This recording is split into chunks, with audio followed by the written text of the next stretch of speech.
कमर चीमा साहब, जो अभी शामी साहब ने गुफ्तगू की, हम ये जो इस्तिलाह सुनते रहे कि पाकिस्तान ये जो मार्का हक है उसमें नेट सिक्योरिटी स्टेबलाइज़र के तौर पे ख़ित्ते में उभरा, लेकिन अब बात आगे बढ़ गई है। हम कह सकते हैं नेट सिक्योरिटी प्रोवाइडर जो है वो पाकिस्तान अब बनने जा रहा है या उसका आगाज़ हो गया है। जी सलमान साहब, बहुत शुक्रिया। शामी साहब ने बहुत अच्छे से सारी सऊदी अरब और पाकिस्तान के ताल्लुकात का अहाता किया है, और मैं समझता हूँ कि बिल्कुल सही कह रहे हैं। हम नेट सिक्योरिटी स्टेबलाइज़र हैं साउथ एशिया के अंदर, और अपने आप को और इस खित्ते के अंदर वो जो मिथ थी भारत की, हमने वो तोड़ी, और हम नेट सिक्योरिटी प्रोवाइडर यहाँ पे हैं। और इसी चीज़ को देखते हुए मैं समझता हूँ कि सऊदी अरब की लीडरशिप ने ये महसूस किया कि पाकिस्तान जो है वो ये कैपेबिलिटी रखता है कि वो नेट सिक्योरिटी प्रोवाइडर के तौर पे मिडल ईस्ट में, और पर्टिकुलरली सऊदी अरेबिया जिसके साथ हमारी जो ताल्लुकात हैं, ये जो डिफेंस पार्टनरशिप है, हमने माजी में भी ऐसा डिफेंस था कि हमने हरमैन की प्रोटेक्शन करनी है, लेकिन अब हमने उस पार्टनरशिप को इंस्टीट्यूशनलाइज कर दिया है, उस सिक्योरिटी रिलेशनशिप को मजीद इंस्टीट्यूशनलाइज कर दिया है, और अब दोनों मुल्कों ने एक जॉइंट डिटेरेंस एस्टैब्लिश की है। जिसको कहा जाता है कि जी सऊदी अरब को खतरा होगा तो पाकिस्तान और सऊदी अरब मिलकर उस खतरे का दिफा करेंगे, और पाकिस्तान जिसके ऊपर खतरा आएगा तो सऊदी अरब और पाकिस्तान मिलकर उसका दिफा करेंगे। और मैं यहाँ पे ये बात बताना चाहता हूँ कि यहाँ पे सिर्फ इसका मतलब सिर्फ मिलिट्री टर्म्स में या मिलिट्री सिक्योरिटी की टर्म्स में नहीं लिया जाना चाहिए, इसको नॉन ट्रेडिशनल सिक्योरिटी में भी समझा जाना चाहिए। मल्टी डोमेन पार्टनरशिप है ये। जो जियोपॉलिटिकल सिक्योरिटी अपनी जगह पे है, पीपल टू पीपल कॉन्टैक्ट जो है दोनों मुल्कों की अपनी जगह पे हैं। आपको पता है कि कितना एक मोहब्बत और प्यार का रिलेशनशिप, और सबसे बड़ी बात यह है कि दोनों मुल्क जो हैं वो एक ऑपरेशनली रेडी होंगे एक दूसरे की सपोर्ट करने में, वो पॉलिटिकल हो, वो इकोनॉमिक हो, वो मिलिट्री सिक्योरिटी हो। इसको एक बड़े पैमाने में देखा जाना चाहिए, और इसमें मिलिट्री इंटरऑपरेबिलिटी के लेंस से भी देखना चाहिए।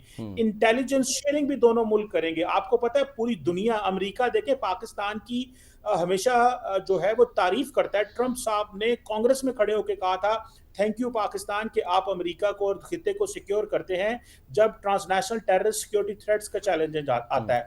दूसरी तरफ देखें, जो सबसे बड़ी बात शामी साहब होने वाली है सलमान साहब, वो ये है कि एक डिफेंस इंडस्ट्री कोलैबोरेशन पाकिस्तान और सऊदी अरब के दरमियान अब वो आएगा। और डिफेंस इंडस्ट्री कोलैबोरेशन ये है कि टेक्नोलॉजी ट्रांसफर होगी, जॉइंट को प्रोडक्शन होगी, मिलिट्री प्रोडक्शन होगी, जिससे पाकिस्तान और सऊदी अरब की फोर्सेस जो है उनकी कैपेसिटी बिल्डिंग होगी, दोनों मिलकर ट्रेनिंग करेंगे, और जितने भी traditional non traditional security threats होंगे उसमें मिलकर दोनों काम करेंगे। मैं यहाँ चीमा साहब, जिस तरह शामी साहब ने एक माजी का हवाला दिया जा रहा है उसमें आपको याद होगा इस्लामी ममालिक का इतिहाद बना था दिसंबर 2015 में, जिसके राहिल शरीफ साहब जो हैं वो सरबराह थे। फौजी इतिहाद था।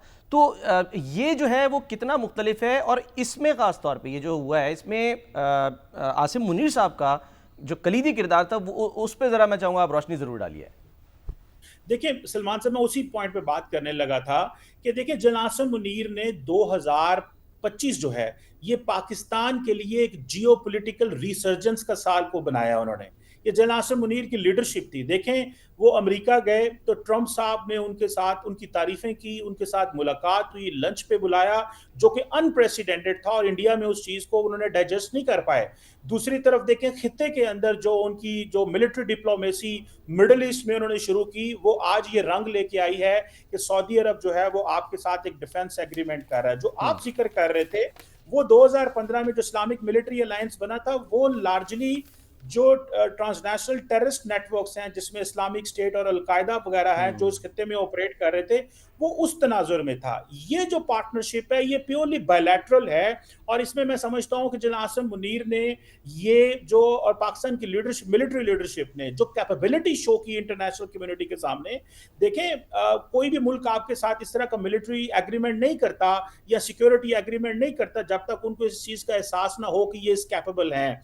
उन्होंने जनाब आसिम मुनीर ने अपनी कैपेबिलिटी शो की, दुनिया के सामने मिलिट्री डिप्लोमेसी दिखाई, और वो प्राइम मिनिस्टर शहबाज शरीफ के साथ मिलकर दोनों की जो सैनर्जी है, और मैं समझता हूं कि मैंने खुद जनाब आसिम मुनीर को एक दफा सुना, उन्होंने कहा कि ये वॉर टाइम प्राइम मिनिस्टर हैं और ये वॉर टाइम कैबिनेट है। मुझे तो शामी साहब एक अनप्रेसिडेंटेड सैनर्जी नजर आती है पाकिस्तान की मिलिट्री एंड पॉलिटिकल लीडरशिप के दरमियान में, और ये देखें वो नताइज हासिल हम कर रहे हैं कि जहां पे अब हम मिलिटरीली भी इंडिपेंडेंट होने जा रहे हैं, क्योंकि हम जॉइंट मिलिट्री इक्विपमेंट बनाएंगे पाकिस्तान एंड सऊदी अरेबिया। और बहुत सारी आपने देखा चाइना के साथ मिलके हमने JF-17 थंडर बनाए, हमने ड्रोन्स पे काम किया, हमने जो टैंक्स थे बनाए, तो वो जो पार्टनरशिप थी, आज देखें कितना उसने पाकिस्तान को इंडिपेंडेंट रखा। हम वेस्ट के ऊपर डिपेंडेंट नहीं थे जब मिलिट्री हार्डवेयर की बात आती है। तो हम मजीद मिलिट्री हार्डवेयर की जो प्रोडक्शन है उसको मजीद मल्टीप्लाई कर रहे हैं और मजीद इंडिपेंडेंट होने की कोशिश कर रहे हैं। और मैं समझता हूं कि जनाब मुनीर ने ये जो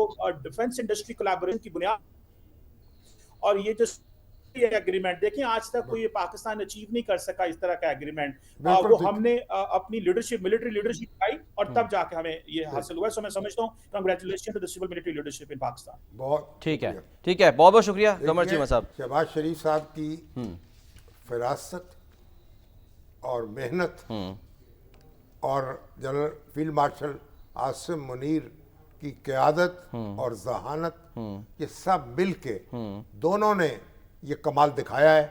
शहबाज शरीफ साहब से भी आप क्रेडिट नहीं छीन सकते और आसिम मुनीर साहब से भी नहीं छीन सकते। और आसिम मुनीर सऊदी अरब में रहे हैं, अरबी ज़ुबान पे कुदरत रखते हैं, कुरान के हाफिज हैं। और शहबाज शरीफ साहब जो हैं वो भी अरबी सीखी है उन्होंने भी, और वो भी सऊदी अरब में एक अरसे तक रहे हैं जब जलावतनी हुई थी।